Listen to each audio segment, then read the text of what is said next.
उज्जैनमधून बाहेर पडणं पहिले सगळ्यात डिफिकल्ट टास्क मला पूर्ण करायचा आधी. आणि आता आपण उज्जैनवरून महाराष्ट्रात चाललोय.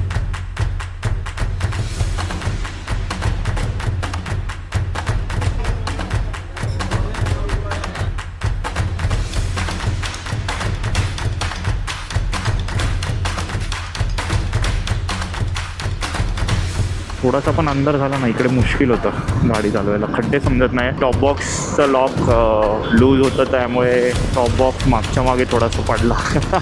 छोटासा टी ब्रेक घेतला रस्त्या साईडला ढाब्यावर.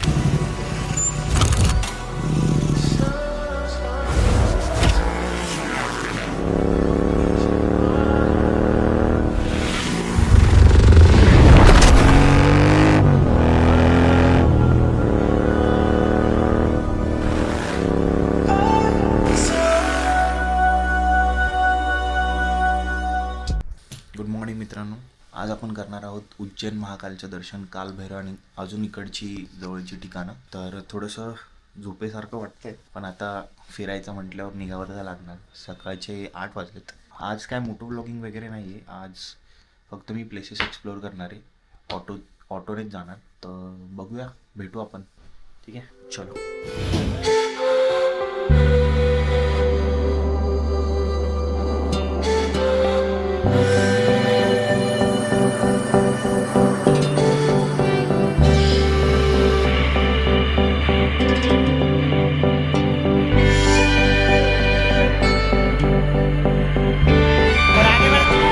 मित्रांनो, आपण आता चाललो आहे बाकीच्या मंदिरांचे दर्शन घ्यायला.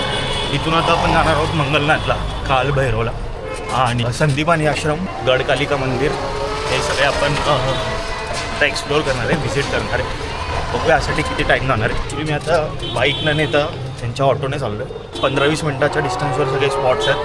तर भेटूया. मी डिरेक्टली मंदिराजवळचे काही शॉप्स वगैरे मला शो करेन. असं सांगितलं जातं की श्रीराम, सीता आणि लक्ष्मण उज्जैनमध्ये आले असताना त्यांच्या मनात अस्वस्थता होती. तेव्हा सीतेने इथे गणपतीची पूजा केली आणि श्रीरामाचं मन शांत आणि स्थिर झालं. म्हणून या देवाला स्थिरमन गणपती म्हणतात. काही लोक मागच्या भिंतीवर उलटा स्वस्तिक काढून मनोकामना व्यक्त करतात आणि इच्छा पूर्ण झाल्यावर गूळ आणि नारळ अर्पण करतात. ही आहे गडकालिका शक्तिपीठ, उज्जैनमधील एक प्राचीन शक्तिस्थान. पौराणिक कथेनुसार राजा दक्षच्या यज्ञात अपमान झाल्यानंतर सतीदेवीने देहत्याग केला होता. तेव्हा दुःखी शिवने त्यांचं शरीर घेऊन फिरत असताना विष्णूने सुदर्शन चक्राने त्यांच्या देहाचे तुकडे केले आणि इथे देवीचा वरचा ओठ पडला असं मानलं जातं. म्हणून ही जागा शक्तिपीठ म्हणून ओळखली जाऊ लागली. महान कवी कालिदासांनी इथे देवीची उपासना करून ज्ञान आणि प्रेरणा मिळवली आणि आजही भक्त इथे शक्ती, धैर्य आणि यशासाठी येत राहतात.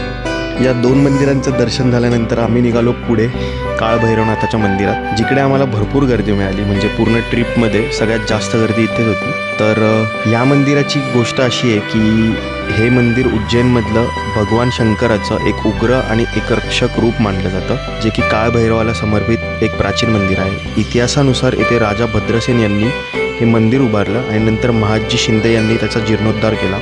इथली सगळ्यात वेगळी परंपरा म्हणजे इथे भक्त शंकराच्या मंदिरात मदिरा अर्पण करतात. मदिरा म्हणजे तेच आपली दारू, ज्याला देव स्वीकारतो आणि म्हणजे लोकांची मान्यता आहे अशी. संरक्षण आणि संकट निवारण्यासाठी लोक इथे दर्शनाला येतात. हा देव उज्जैनचा रक्षक आणि संरक्षण म्हणून ओळखला जातो. 2.5 तासाच्या स्ट्रगलनंतर आम्ही काळभैरवनाथाचं दर्शन घेऊन पुढे निघालो मंगलनाथ मंदिराकडे, जे की शिप्रा नदीच्या काठावर वसलेलं एक प्राचीन शिव मंदिर आहे. पुराणानुसार असे इथे मानलं जाते की मंगळ ग्रहाचा जन्म इथे झाला, म्हणून उज्जैनला मंगळाचं जन्मस्थान ओळखलं जातं. असंही मानलं जातं की भगवान शंकराचा घामाचा एक थेंब इथे पडला आणि त्यानंतर मंगळ ग्रहाचा जन्म झाला आणि तिथून मंगळ ग्रहाची उत्पत्ती झाली. भक्त इथे विशेषतः मंगळ दोष, भातपूजा, नवग्रह शांती वगैरे करण्यासाठी इथे येतात आणि मंगळवार हा इकडचा एक अत्यंत शुभ दिवस मानला जातो.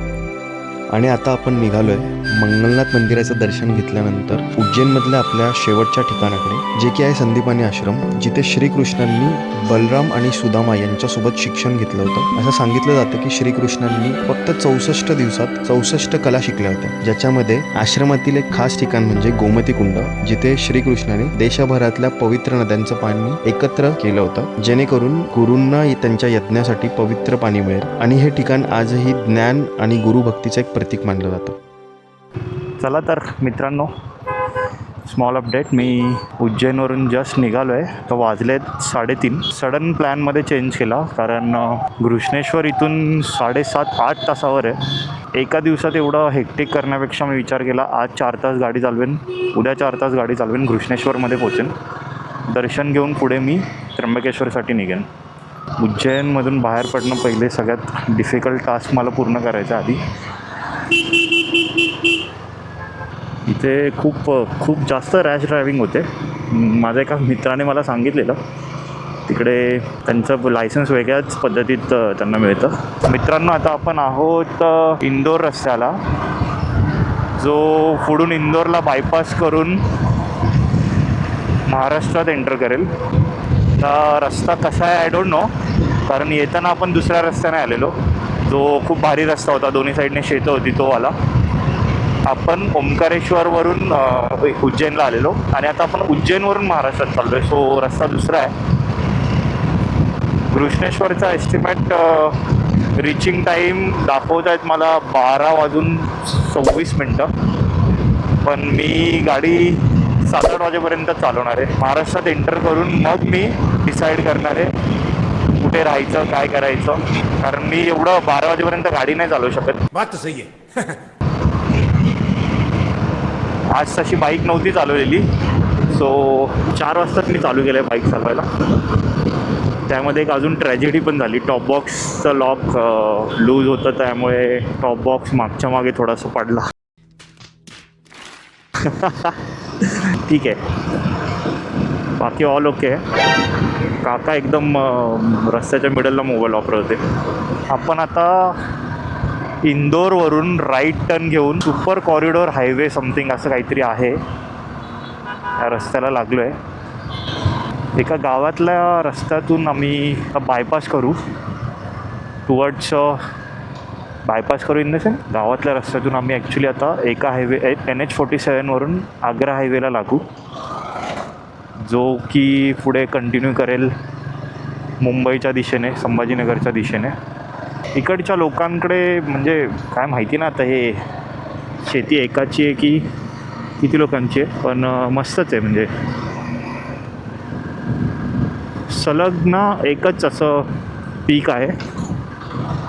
अंधाराच्या आधी ना गावातल्या रस्त्यांमधून बाहेर पडायचं आहे, कारण थोडासा पण अंधार झाला ना इकडे मुश्किल होतं गाडी चालवायला. खड्डे समजत नाही, आपण अननोन असतो, त्यामध्ये एवढीसा रस्ता, अशा मोठ्या गाड्या येतात समोरून, तर मग प्रॉब्लेम होतो. आणि आपण अननोन ठिकाणी, मेन प्रॉब्लेम तर महाराष्ट्रात नाही आहे. आपण 3-4 किलोमीटर असाच रस्ता आहे, काका बोलले, म्हणजे 1-5 मिनटं अशीच गाडी चालवायला लागणार आहे. देन मोठा हायवे लागेल.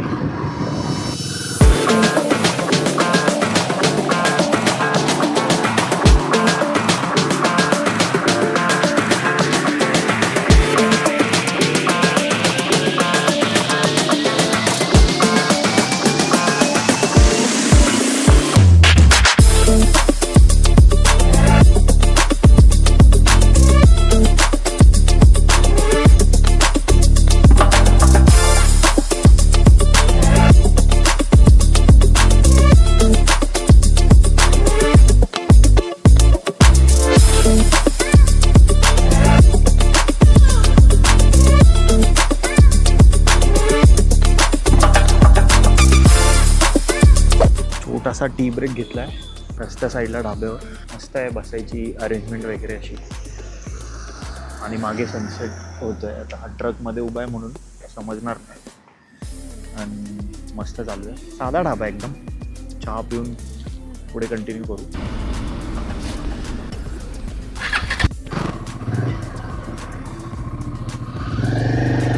चला मित्रांनो, चला तर मग. वाजलेत 6:10 पण आपला ब्रेक घेऊन निघालेलं आहे. इकडून आपली महाराष्ट्र बॉर्डर आहे 145 किलोमीटर. बघू आपल्याला किती वेळ लागतो आहे पोचायला. पण आपण एवढं स्ट्रेच नाही करणार आहे. 2 तास 47 मिनिट दाखवत आहेत, पण मी एवढी गाडी चालवणार नाही. आता 6-10 झालेत, तर जास्तीत जास्त मी 1.5 किंवा 2 तास गाडी चालवेन.